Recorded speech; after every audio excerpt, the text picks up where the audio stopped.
SJ, welcome to Mvskoke Radio, your weekly source for tribal and community news, interesting guests and discussions, plus a local events calendar.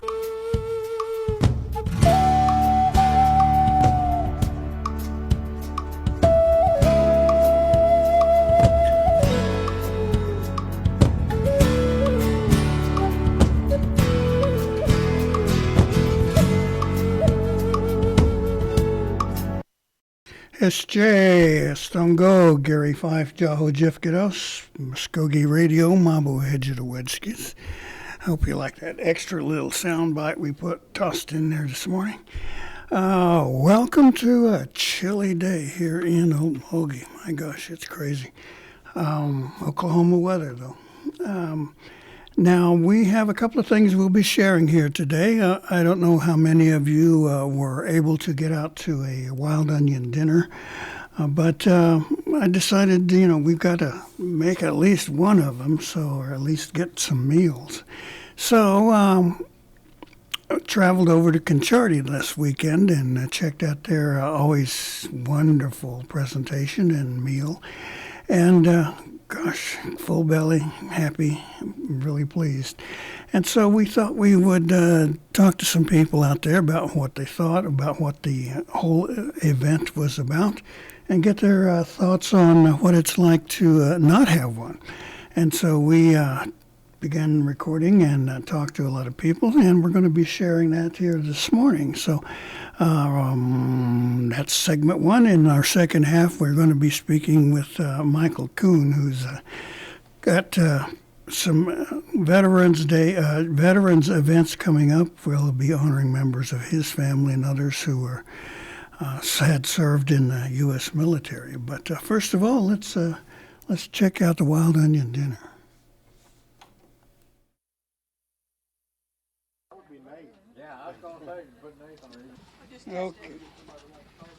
Okay, well, we're recording now. Let me get your name and where you're from. My name is Jason Walls. I am from the Twin Hills area and attend Concharty United Methodist Church. Okay, we've got an event here today that I think many of us missed out on last year. You put on your annual wild onion dinner, right? Yes. Did you do it last year? No, we didn't. Due to the COVID pandemic and with the churches shutting down and trying to make sure that people were safe and stuff, we chose not to have it, which was kind of tough. We're used to having it every year, and this is one of our biggest times, not only as a fundraiser for the church, but we love getting together and hanging out and cooking and spending time together here all day. We actually start probably on Wednesday or Thursday of that week, getting stuff ready, cleaning up, and then it kind of goes to the weekend, So it was kind of tough missing that. And it's time for humbugs. Huh? Yes. Yes. Yeah. Okay, why do you think these events are so important to the Mvskoke people? I think a lot of it's just community. Sense of community. I know that I haven't always been here at Concharty, but hearing the elders talk about it, they've done it since they were little, and it's just something that they've always done. I think they said that they actually stayed the night here. They'd come up here and stay all week, spend the night, and it was just a big part of the community, bringing everybody together, fellowshipping, getting to know everyone. Kind of like it's kind of like a family reunion sometimes. You get everybody that you haven't seen in a long time. A major event for the year, then. Yes. This is probably our biggest event of the year. Let me ask you this: why are the wild onions, the defumbachi, why is that so important, so to speak? What is it? The taste, the flavor, the what?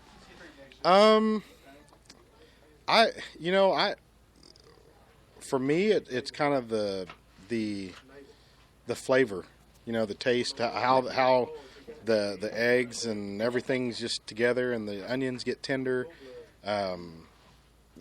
I think that's probably the most important part of it for the actual dish. How tender the onions are, how good the eggs are cooked into the onions, they're not scorched. I know for us, most people, we cook them. Those onions will cook for 30 minutes, 40 minutes, just getting tender. Put a little grease and salt and pepper and let them simmer. And then once they're nice and tender, we add those eggs to them and slowly cook those eggs into them, and they just come out real good. They just... I have to agree with you on that. Now, did you hear any comments about not having a dinner last year? People disappointed? Yes, there were a lot of people that were kind of disappointed that we didn't have it. I know a lot of us here at the church were disappointed that we couldn't have it. When we weighed the benefit of it versus the chance of losing elders and losing church members and community members because we were having onion dinner, it just made more sense to just not do it. And of course we lost a lot of elders anyway due to the pandemic. So I think it was better, in the long run that we chose just not to do it and to just, we figured we'd plan for this year. We were hoping that we would be able to do it this year. And we were, we modified it a little bit, made sure everybody's wearing masks, and we had done some things to the church with our air filtration systems and things like that to kind of prepare a little bit better. So. The different cookhouses here, I guess, are preparing different specialties. Is that how you're doing it? Normally, everybody cooks about the same thing. So each camp house normally cooks fry bread, salt meat, onions, meat and hominy. There are some that do sofkey. This year we're doing chicken and dumplings. But for the most part, every camp does the exact same, cooks the same meals with the exception of, sofkey, grape dumplings. There's some others that do some of the other stuff. So. Now, it's always been the tradition of the elders to be the best cooks and to be able to prepare these meals in a fashion no one else can. Is that the case here? Yes, and of course I'm a little biased, so I'm going to say our camp cooks the best food. But if you go to any of these camps, they're going to say they cook the best food. So I think that everybody has their own little spin on it. It tastes a little different. But yeah, I'm going to say we're the kings of the camp down here. But like I said, you go next door, they're going to say that. You go to the next one, they're going to say that. So everybody's proud of what they're cooking and putting out of their camp houses. I've always heard some jokes and stories about wild onions and gathering them, and things like the elder ladies who will not tell you where their favorite patch is, or running across a snake or something like that. Do you remember any of that kind of thing? So we do have our own little patch that we try to pick from. Normally, it's a lot of these guys that go to Grandpa's house, and they've got their own little patch that they watch and they pick and clean and cut them and all of that. I haven't heard any funny stories really that I can think of about that. I know that it's a lot of fun going out there watching them, the little ones, all the way from 2 years old up to 18. Up to 68 out there picking onions. And I know Grandpa last year or a couple years ago they did a video, and he was talking about how he goes out there and he'll just lay down and just lay in them and pick around him, and then the grandkids will help, so. It's a pretty amazing technique there. Yeah. After you run it, 2 days? Just 1 day? Just 1 day. Yeah, we just do it. We do the onion dinners only Saturday, and we typically go from 10 to 3 on Saturday. When it's all over and you kind of look at the results, you mentioned it being an important money maker for the church. I mean, is it really worth the effort in terms of bucks, money? I think ultimately, I don't think we ever really think about, we had a bad year, or we had we look at the money, and of course that does help a lot. It helps pay electric and keep things running, helps pay pasture and all of that. But I think ultimately it wouldn't matter if we didn't make anything. It's more about everybody coming up here and having fun and hanging out. And when everything's said and done, we'll clean up. We'll go up to the fellowship hall. We'll have song and a prayer, and we'll sit and eat what's left over, and we'll just keep going. So When it's all done and you've had a real good meal, how do you feel? exhausted, but we feel great. It feels good. I know that a lot of us were like, man, we've got to be up at the church at 7:30, 8 o'clock, and you're kind of dreading it, and you get up here and get in the groove, and by the time it's all said and done, it's a satisfying feeling that we come up here, we've accomplished everything, we've got to hang out and joke around and cook and eat good food, and then we go home and relax, come back up here Sunday. How about having a full belly? That too, have a full belly, and I think that's the hardest part. While we're cooking, we're snacking too. So by the time that you're done, a lot of us cook all day. So we'll cook from 8 o'clock in the morning until they tell us they don't need any food. So we don't really get a lot of breaks to eat, so we'll snack and stuff. So a lot of times we're full by the time everything's over, but then we'll sit down and have a proper meal and eat and go home and go to sleep. A lot of greasy faces, huh? A lot of greasy faces. Any final thoughts you want to share about what your church does here, or the coming together of all your parishioners there? I know that I grew up in a large family. My father was military. We traveled all over. So having this, for me, being able to be a part of this and have the group that's here and the extended community and family is just, it's irreplaceable. There's not really a way to describe it, really. I mean, unless you've never had it and then you become part of that, it's just amazing.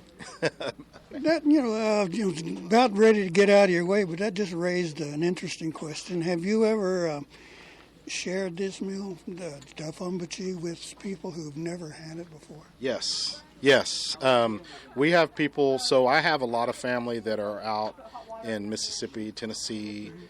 My godparents that are standing right behind you. They came out. They've been coming out for 8 years, 10 years to this, and they come out every year. My parents were actually coming from Memphis out here, and they had car trouble in Little Rock and had to turn around and go back. So yes, we do. We share it with people.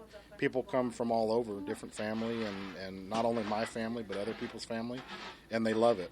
They enjoy coming, and the same things that I said, they enjoy coming and hanging out. Everybody's nice, and they joke around and have a good time and have a full belly. So, what are their reactions when they first taste it? I think, some of them remember having something similar as a child. Maybe not necessarily this exact, prepared the same way. So a lot of childhood memories. I remember Grandma or Mom used to cook something that was similar to this. For the most part, they enjoy it. I know there's some that don't like it. They don't like the onions, but they love the salt meat and the fry bread and all of the other things that go with that. So. Okay, well, I'll get out of your way. Thank you so much. Appreciate you taking time here with me. Let me get your name and where you're from. Jeremiah Wilson, right here at Concharty. We're here at Concharty's annual onion dinner. This is coming back from last year when they had to miss out. Right. What did you hear about people who were disappointed because they couldn't have it? Yes, they were disappointed, but, it is what it is, so, we had to deal with it, so. But yeah, we got right up to the edge of it, and then we had to go, cancel it, But yeah, we're glad that we got to come back this year, Still not out of the woods, but we've lost quite a few in our church here too, Yeah. Now, you decided, the church decided to go ahead and hold a dinner this year, right? Yeah. What was a deciding factor there? Well, you talking about like the quarantine and stuff, wearing masks, yeah, that's what we wanted to do, and, go from there, We was going to just have it a drive-through, and then we decided to go ahead and walk through. I think most of our people's already got shots anyway, so, yeah, that was a big thing right there, Let me ask you, why are these events so important to the Mvskoke people, the Defumbachi dinner here? I think a lot of it is just fellowship. And we love to eat, but a lot of fellowship goes on here. It's like a reunion every year, and we look forward to it, And Plus, you get this great food. yes, right. We have stuff that a lot of people don't have, but everybody works together here. We're proud of our people. Got a lot of people coming in, want to know if we need anything else, but yeah, we just try to hold our own. But we're glad we could come and have this year. Did you eat wild onions as a child? Oh yes, I grew up in the onion patch. Yes, Mama used to. When this road was, we had to walk from the road sometime, down there. But there was a place down there right close to the little old bridge, and they wild onions. She'd meet us down there when we get off the school bus, and we'd help her pick onions there, and she cleaned them, and everything. Did she have a secret patch that you didn't tell anybody about? Well, not really, because there's a lot of them that I know of that they don't know about, so we kind of keep that a secret, But yeah, it's. What is it about the wild onions that our people like so much? What's the reason, do you think? Boy, I don't know, but we pick a lot where I live, and we try to eat them through the wintertime, some freeze them, and it's a big fundraiser for us, but we love the fellowship too, So, that's. As the year goes on, the season goes away, and we'll miss it and start looking for next year. Do you hear a lot of people anticipating the coming of spring and the season? Yes, they do. Yes, we like I say, we look for that time, and down where I live, the onions don't come up until it'll end of March, real good. Down south, they come up earlier, so they have theirs sometime ahead of us, But we always have a good crowd here. Good crowd. After you've had dinner and get a chance to relax, is it time for a nap? Yes. Well, we kind of look back and see what we could have improved, on a lot of stuff that we do, So we just, sometimes we get together in here, talk about it. We have our closing prayer and when it's all over with, clean up and everything and look for Sunday, So. There is a final thought you might want to leave with our listeners about wild onion dinners. What would you tell them?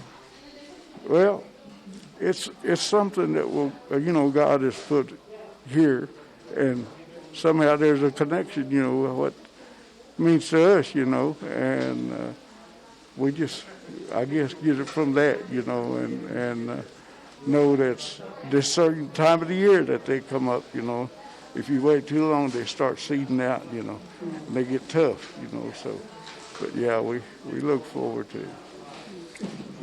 Mado. Yeah. Hi, what's your name? Where are you from? Robin Whitecloud. Where are you from? I live in Haskell. Okay, are you a Mvskoke? Yes. Okay. What is it that you feel was so important about coming to this wild onion dinner? Well, it's a tradition, kind of. And it's our culture, and, my husband's non-native, so I'm getting him acclimated into our traditions and our culture, and introducing him to our foods. What was that like when he first tasted wild onion? He liked it. I've made him eat sofkey first, and he doesn't really care for it, but he'll still eat it. Last year they had to cancel the dinner because of the COVID virus, but now they brought it back this year. What are your thoughts about having it return to our community?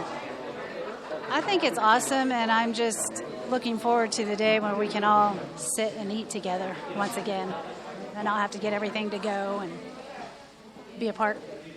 Okay, but probably talk to you for a second. Sure. Okay. I'm Gary Fife with Mvskoke Radio. What's your name and where you're from? I'm Shirley Almarigi, and I'm from Okmulgee. Okay, now you came down today to take part in Concharty's annual wild onion dinner. Why is that so important? It's always been a part of our lives, and so we don't want to miss out. We missed last year, and so we're really been looking forward to today. Yeah, it's really something. Wild onions are something special to us. Why do you think that is? I mean, I don't know of any other tribe that has this kind of focus on wild onions. What is it important to Mvskoke? Well, it's kind of like sofkey, the other traditional food we have. I imagine other tribes have something similar because corn is an Indian product, I think. But it's just special because it's tradition, I guess. As the dinner progresses here, and of course you're ready for your meal, how did you feel when you found out that they were going to do it again this year and then taking precautions? We're all excited. This is my niece, and she's been waiting for this day because she missed it so much. And she said, I'm not going to miss out. I don't care what happens. I'm going. Well, let me ask you, what's your name and where are you from? My name is Winona Amador, and I live in Tulsa. So is it important for you to come down for this dinner? Yes, I have some stuff. It's all. I love wild onions, and we try to go to others, and they were ran out. And as a matter of fact, my friend got me to buy some wild onions. Anyway, the ones you got to do yourself, and found out they weren't wild onions. So there went that. So I can't wait for this day. Oh, is your stomach growling? Yes.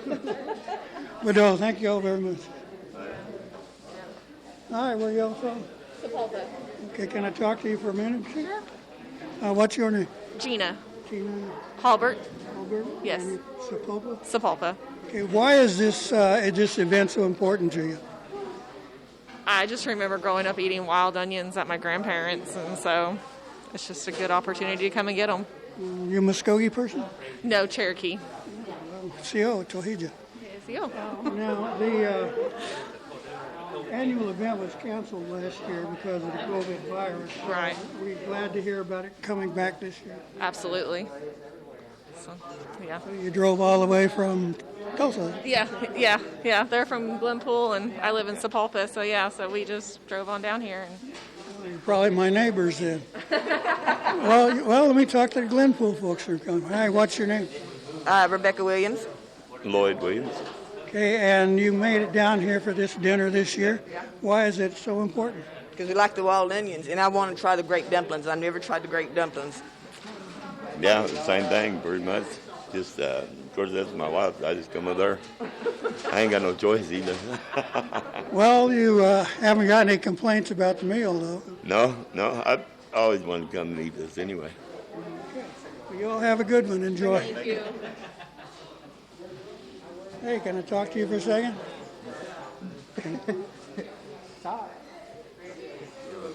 Okay, what's your name? Where are you from? Oh, I'm from Creek. My name's Can Gunter I Kozer. ask you to pull that mask off? Try it again. My name's Gunter Kozer. I'm from Creek. Okay, why is it important for you to be here today? I'm just here with my family to look around. Yeah. Are you a fan of wild onions? Are you a fan of wild onions? Do you like to eat them? Yeah. Why is that? It just tastes good. Yeah. Okay. They canceled this thing last year. Are you glad to see it come back? I've never been here. This is my first time to see. Oh my. Okay. See, and you've eaten wild onions before, though, right? Okay. Well, enjoy. We'll get out of your way.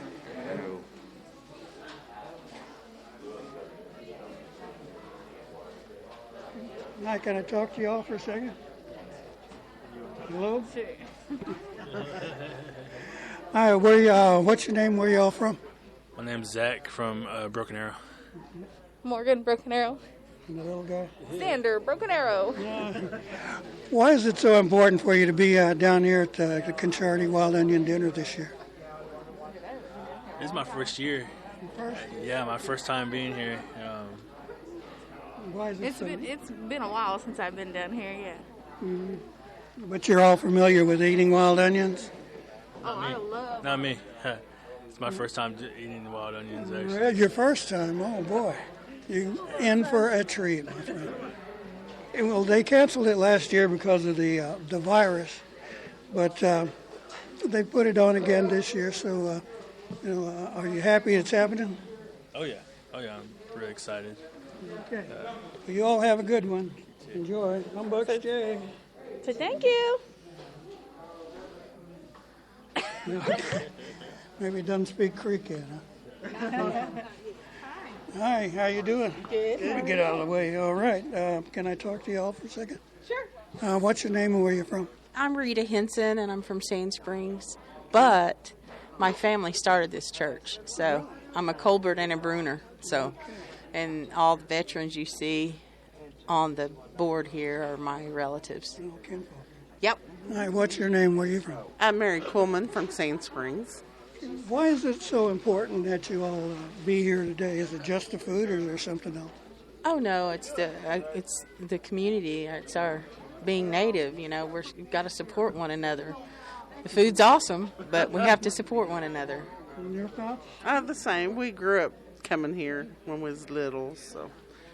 Y'all grew up eating wild onion? Yes. Oh, yeah. Yes. Were you disappointed because they had to cancel the dinner last year? I'd rather be safe, so no, I wasn't. Mm-hmm. I agree, I wasn't either. Yeah? And what's your favorite part? Wild onions is my favorite, but hopefully there's some grape dumplings and some sofky still left. Okay, well, you all have a good one. Thank you. You too. Yeah, you too. Yeah, you too. Okay. Okay, what's your name? Where are y'all from? My name is Mona, and I'm actually from Illinois. I'm just here visiting with family. It's a long way to drive for wild onions. And your name? I'm Spencer. I'm from Okmulgee. Okay.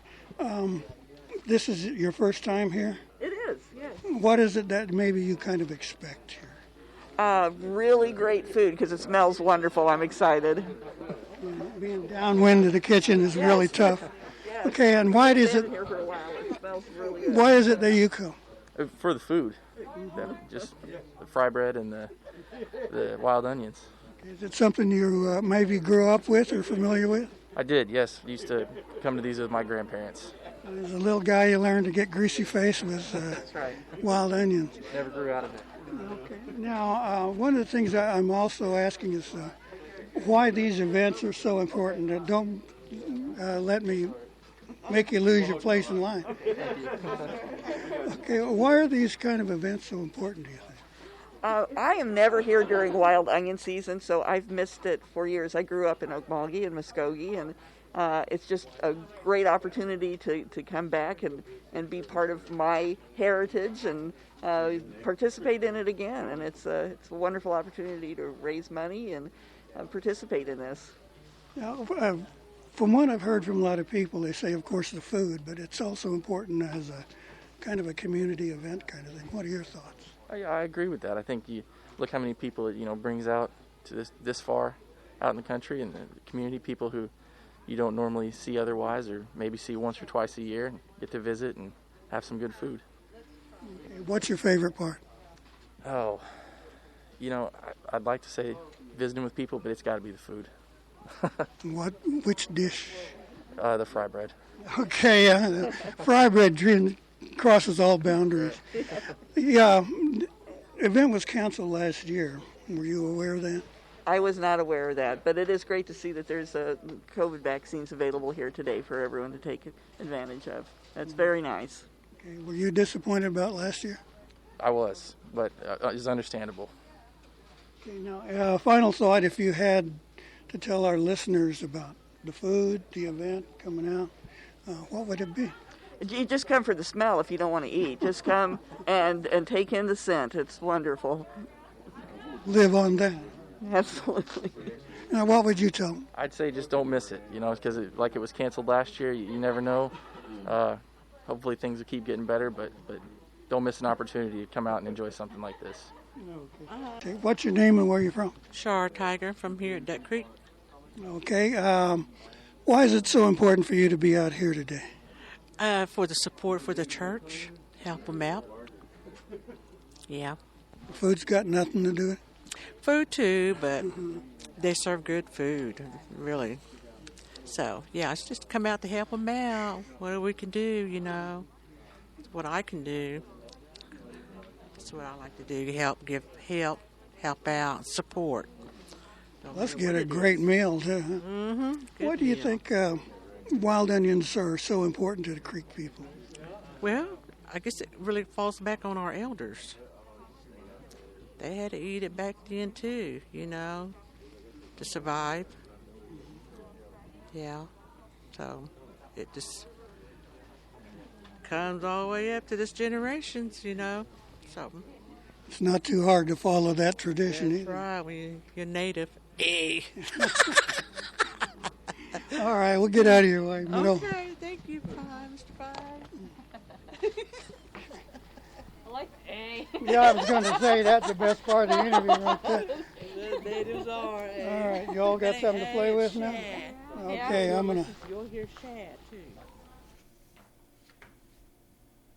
Okay, that's our coverage of wild onion dinners, A. And first time I've had A on in a while, so it's kind of nice to hear. We'll take a short pause here, and we're going to be coming back to talk with Michael Coon about some of the veterans events, special things for his family coming up just real fast. So stay with us here, please, on Mvskoke Radio here on 1240 The Brew. And 106.3 FM, 1240 AM.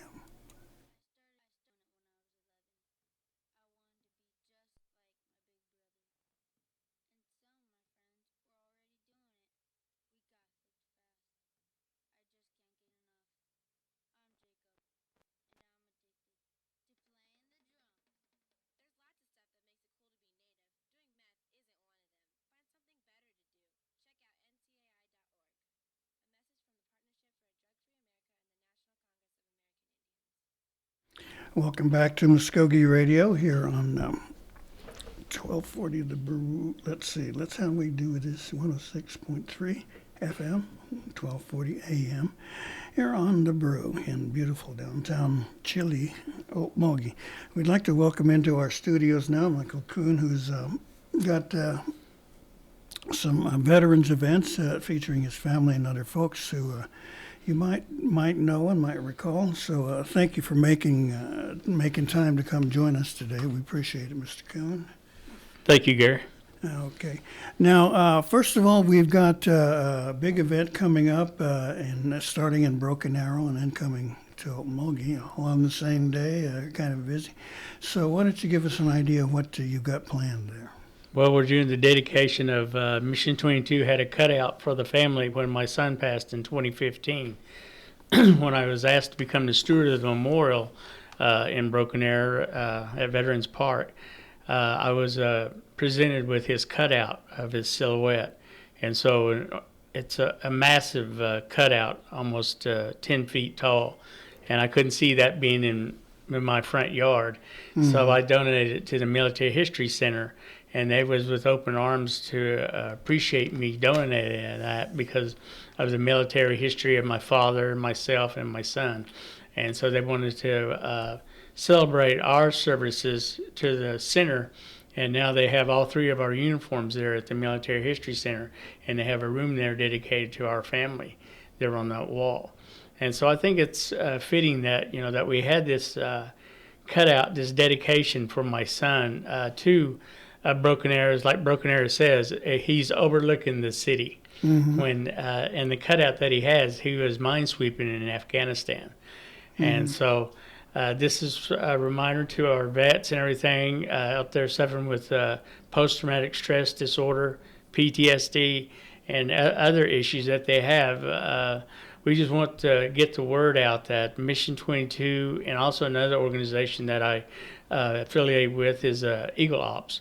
And we're both for veteran suicide awareness to let the public, the civilian life, know what our soldiers are dealing with when they come back home. And so it's tough. I can imagine now your family's already felt the effect of that. Perhaps you could share a little bit of that story and let our listeners know why it's so important. My son was, when he joined in 2005, he wanted to be infantry like his grandfather. His grandfather was a .30 caliber machine gunner in the Philippines and on the Bataan Death March. My son was deployed to Iraq, Afghanistan, Persian Gulf. And during his deployments, he was on a firefight team, and he was a squad leader on that thing. So he had he had his combat infantry badge and everything. And so all of this turmoil and everything that he had, his graduating class that he had from Fort Benning, Georgia, infantry school, half of the members that he graduated with were either at Arlington or in national cemeteries for fighting in Iraq and Afghanistan. So it got to be kind of taking a toll on him as far as being a soldier and everything, and trying to maintain his family life and his family and his financials and stuff. I know that a lot of our young soldiers and everything that go over there, that's how they take care of their family and stuff. But then when they get discharged from the military, it's hard on them to adjust to civilian life. So that's what we call it now, the war at home. They lose the war at home. They come back after being over there. They're not scarred on the outside, but they're deeply scarred on the inside. And it takes a lot of people to understand that, and they don't quite understand when our young soldiers come back that what they're dealing with. And so I think that with Mission 22, taking it abroad and stuff to bring this awareness out to get help for these veterans and stuff, that we service 110 veterans nationwide, and it costs about $10,000 a vet to get that 8-week training program to go through and get rehabilitated. And so I think it's important that all the tribes and everything in Oklahoma, 39 tribes here in Oklahoma, they have stood beside me and supported me as I go out and reach out to their nations and stuff and talk about Mission 22. As far as this memorial that we're building a national memorial in Broken Arrow, and we're looking to hopefully unveil it because of COVID. It was supposed to have been last year, but this year, excuse me, that we're going to try to unveil it in Broken Arrow the end of this year or the spring of 2022. The story of your father is pretty amazing, and let me ask you to take a few minutes to talk about that for our listeners who are not familiar with your father. My father was in the Philippines and did jungle warfare. No, that's Philip, right? Yeah, Philip Coon. He was my father and my son's grandfather, and so we just kind of followed in his footsteps. But we had big shoes to fill because of what he endured and what he went through, being through numerous camps, prison camps, being shipped on hell ships, railroad cars, being slave labor in Japan, just horrific, just torture and inhumane he was treated by the Japanese and everything when he was over there. And so with our perspective as far as being a soldier and stuff, he just told me and my son, do the best that you can. I'm not looking for you to go out there and do like something like a John Wayne movie or something like that. He said, just go out there and serve your country, serve your nation proudly, and be honorable when you get out and stuff.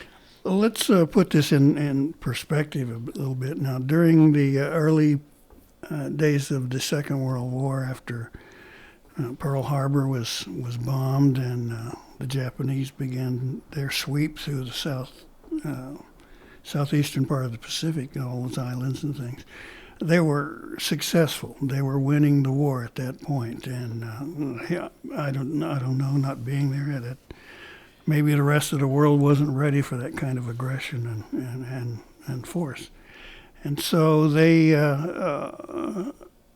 conquered pretty much that whole area, including the Philippines and Bataan, where the American forces fought very valiantly and were losing. And then, of course, Corregidor and other places like that where American forces were being captured. And that's where your father began his journey there, so to speak, that once the Japanese had come in and the American forces were forced to surrender, then the Japanese made them walk to their prison camps, and that's where your father suffered the most, right? Right. All right. Now, your family has got quite a history of service and sacrifice in the military, and that's got to be something that you're extremely proud of, and want other people to know, not for an ego thing, but because of the services that they gave. Now, these are being kind of being honored in one package. And let me describe it that way, and however inaccurate that may be. And this event is coming up in Broken Arrow, right? Yes. So let's talk about that for a second. On May the 8th at 1 o'clock at the Military History Center, we are dedicating my son's cutout that the family donated to Broken Arrow. And in honor of my son, I have different dignitaries that have also lost family to the military. The first one I think of right off the bat is Percy Piestewa from Arizona. She will be here representing her daughter, Lori Piestewa, Pima veteran, Army Iraq. Lori was the first Native American woman killed in action in the military history of the United States. She was best friends with Jessica Lynch, who was captured and rescued. Percy's husband, Lori's father, Terry, was an Army Vietnam veteran. He passed last year for an Agent Orange. Also, her son, Lori's son, Brandon White Rock, and also Carla Piestewa will be coming here to honor my son. Now, during the time when Lori lost her life and they were renaming the peak in Arizona from Squaw Peak to Piestewa Peak, me and my father and my mother went out there to do the dedication out there and also sing our native hymns at the peak and stuff. So we have a long history with the family, with the Piestewa family, as far as honoring each other. So this is their way of returning back what we gave to them when they lost their daughter. And now that I've lost my son, they're coming back out to honor him. Now, the actions in Arizona are so important, and I don't want people to overlook it. They had a mountain there they call Squaw Peak, and of course our people have said, no, that's kind of a derogatory term, and it's a slur on Native women. And at the time when that movement was kind of moving around the nation, other places began changing too. And there they honored Lori Piestewa by changing the name, the vulgar name of that mountain, to her name, and to honor her. And now it's Piestewa Peak, and people have settled in and realized the wonderful change that's been made there. Now, those people will be coming and will be there in Broken Arrow, right? Yes. Okay. Now, I know your program has a list of other wonderful people, so maybe you could share some of that. Also, I have Jim Belcher and Sandy, Air Force. Jim is the son of a USS Indianapolis survivor, and he speaks to students in Virginia about the incredible story of the survivors of the sinking of the Indianapolis. His father was one of the survivors that was in that shark-infested water. His father married a Japanese lady whose father survived the Nagasaki atomic bomb, and her brother served in the Japanese Imperial Army during World War II from Virginia. Also, I have Desmond Doss Jr., son of Desmond Doss Sr., Army, World War II, Medal of Honor, Hacksaw Ridge, the movie from Washington. Another one that I have is coming is Chris Spence, Army Special Forces, Afghanistan, Horse Soldier, movie 12 Strong from Tennessee. Chris was one of the 12 Special Forces that he's the only one of the 12 that took a camera to Afghanistan, and they used his pictures to make that movie and stuff. Yes. So that movie had never been done if he had never took a camera. Mm-hmm. You just kind of ran through the list of movies, but I think it's so important that our listeners understand what we're talking about. Now, the Indianapolis incident, the ship was carrying components of the atomic bomb. Yes. Before, of course, it was assembled and used, and it was torpedoed by the Japanese submarine, and many of their crew went into the water and were killed by sharks.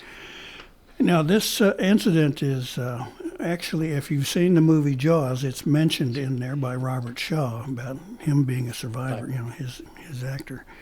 And, you have to sit back and think about it as he told that story. And then you mentioned Hacksaw Ridge, which is, a recent film that's come out that showed the actions of this medic who was saving lives in the midst of all this combat and was given the Medal of Honor for his actions.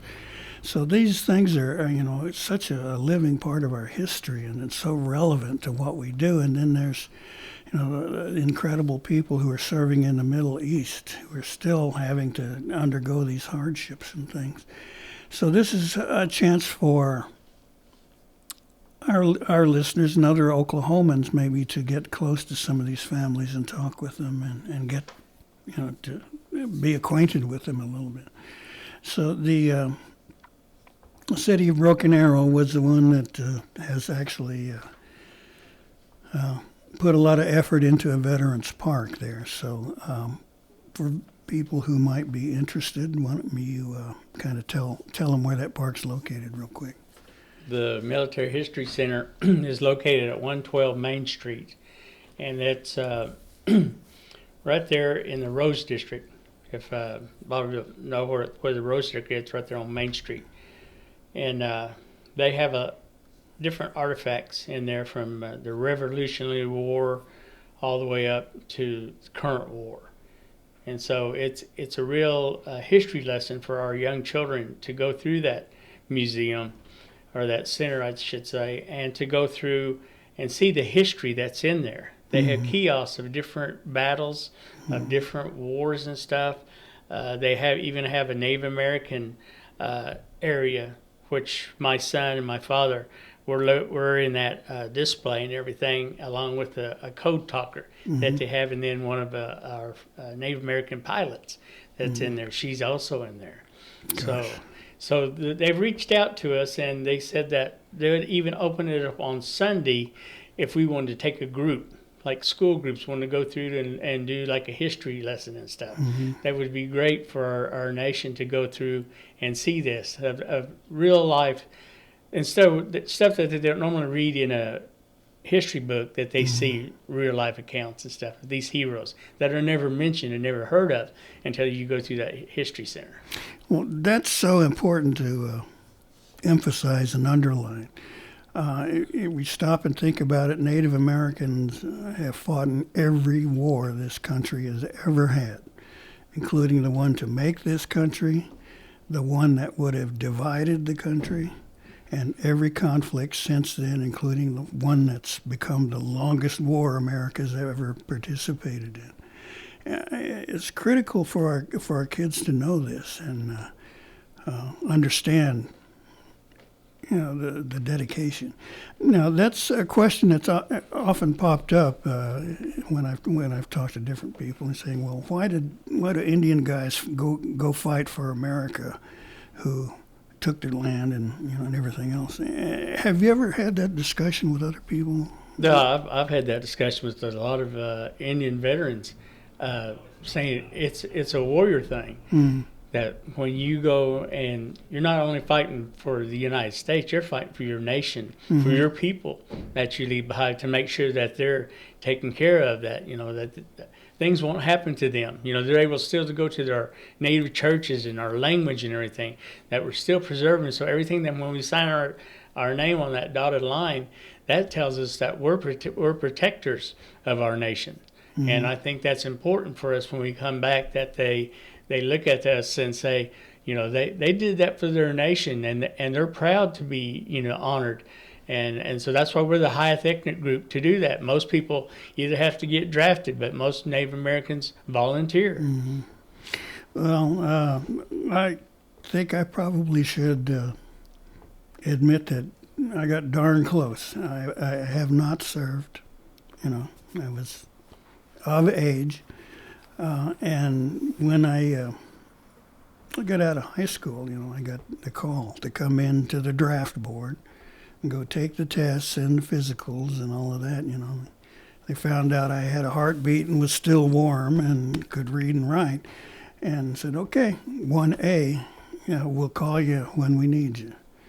And thank God, and I really honestly mean that they didn't call. Personally, a lot of us young people were against that war in Vietnam and thought it was wrong. Others have different feelings. But I said, okay, if you're going to call me, I'll come. But don't ask me to volunteer because I don't think it's right.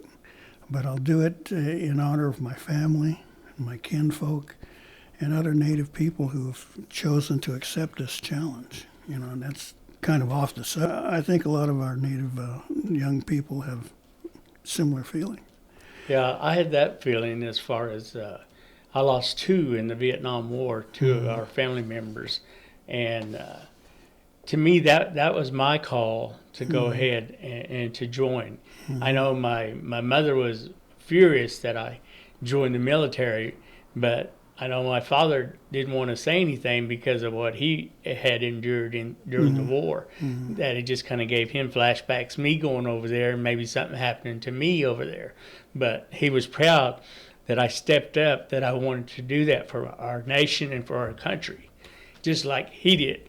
And so when my son came his turn, he wanted to follow. At one time, he was at the dinner table, and he was looking at my father. Me and my father just got back from an event, and he seen that combat infantry badge on his chest, and he was saying, "Grandpa," he goes, "You know what? I'm thinking about joining the military, and when I do, I'm going to have one just like you." Oh, gosh. And so he did. He came back, and he had 2, one from Iraq and one Afghanistan. So he made his grandfather proud that that I can imagine. Yeah. God bless him. I got lucky. I think the president, was it Nixon, ended the draft just before they called me. Like I was 2 numbers away. I'm thinking, thank you, God, thank you. If they want me, I'll go, but I don't really think I need to be there. Anyway, that's nowhere. Now, the ceremony in Broken Arrow is going to be followed up by some activity here. Yeah, we're going to also, I forgot to mention that we have different honor guards that are coming. We're going to have the Mvskoke Creek Nation Honor Guard, the Seminole Nation Honor Guard, and also we're going to have the Kiowa Black Leggings Society is coming to honor my son. And then also we're having the Blackfeet Nation from Montana Honor Guard is coming here. So they're all coming from all over the parts. Now, when they asked me about this coming here, they asked me and said, I told them it's just my son's cutout. It's not the whole 20 that we're doing at the end of the year. And they goes, no, we're coming because we want to honor your son, because they said of all the many times that you've come out to our area and talked and spoke to our families and students and stuff, you always talk about Oklahoma and says we want to come here and see. And I said you won't be disappointed, because I said here in Oklahoma and with our Mvskoke Creek Nation, that we put our veterans on a high esteem, and that we honor them honorably and respectfully. Yeah. And so and I said it's something to see when you come up and you do an event here in Oklahoma, that it's an event that you won't forget.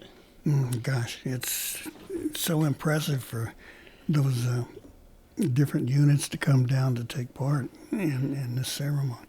All right, now we're going to have to wrap this up, but let's repeat the details, the time, the place for both of these events. On May the 8th at 1 o'clock, when these distinguished guests come in to honor my son, River Spirit has bent over backwards for us to lodge them out there, and then the Mvskoke Creek Nation has let us charter a bus, our new charter bus for our distinguished visitors coming in, the 27 passenger charter bus. We'll pick them up there at 9:30, and then at 10 o'clock they will be at the Military History Center. So all the ones out there that want to come out and meet these people and talk with them and take pictures with them, they're not the type to not say, no, I don't have time. These are people that are willing to bend over backwards and welcome you. Their conversation, pictures, handshakes, whatever. They're just down to earth people, and that's the reason why I'm so honored that they want to come here and honor my son. Right, and and also local activities. And then after we leave the Military History Center, after the event at 1, we'll leave about 2:30, and then we'll head down to the Veterans Park in Broken Arrow, where we're going to have the National Memorial of the 20 silhouettes, have pictures with Percy, Brandon, and Carla of a picture of their mother that is on the Women's War Memorial at Broken Arrow at the Veterans Park. So then when we leave there, we'll spend 30 minutes there, then we'll head over back here to Okmulgee to the Veterans Building. I also want to give a special thank you to Kellen Bible, our new Director of Veterans Affairs, for all the support and all the help he's helped me in getting this project underway and everything, as far as honoring these people that are coming in. And so when we get there at the Veterans Building, we will be there too, to sit there and to talk with citizens that can't go over to Broken Arrow, but they can come here. The residents here in Okmulgee, come out to the Veterans Building, and we'll be glad to have you sit and visit with our distinguished guests that are coming in to our nation. Okay, well, thank you, Mr. Coon. We appreciate you coming down and sharing this. I hope that many of our listeners will be able to take time and participate in these activities. So, No. All right, we have a few minutes left and some important announcements to share, so let's take a pause here to do that. First of all, there's a call for submissions for the graduate edition of the Mvskoke News. If you want your picture and profile included in that special June 1st edition, listen to this. May 14th, that's a Friday at 5 p.m., is the deadline.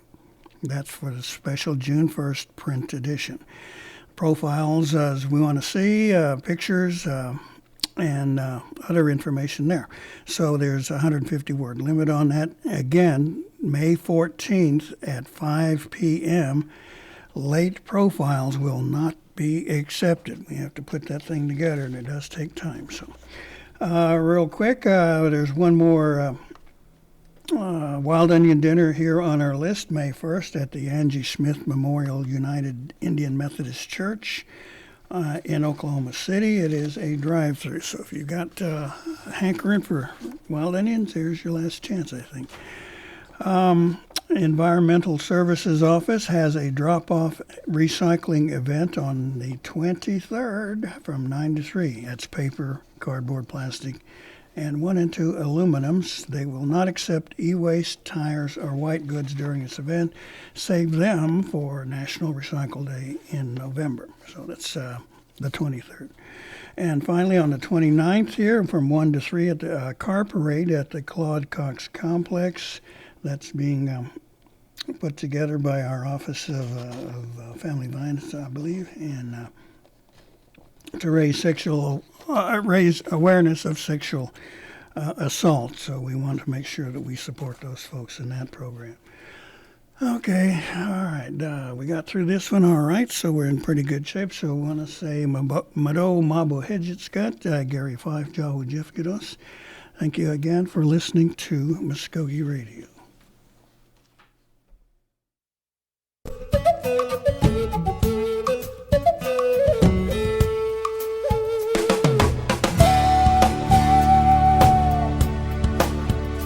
You've been listening to Mvskoke Radio.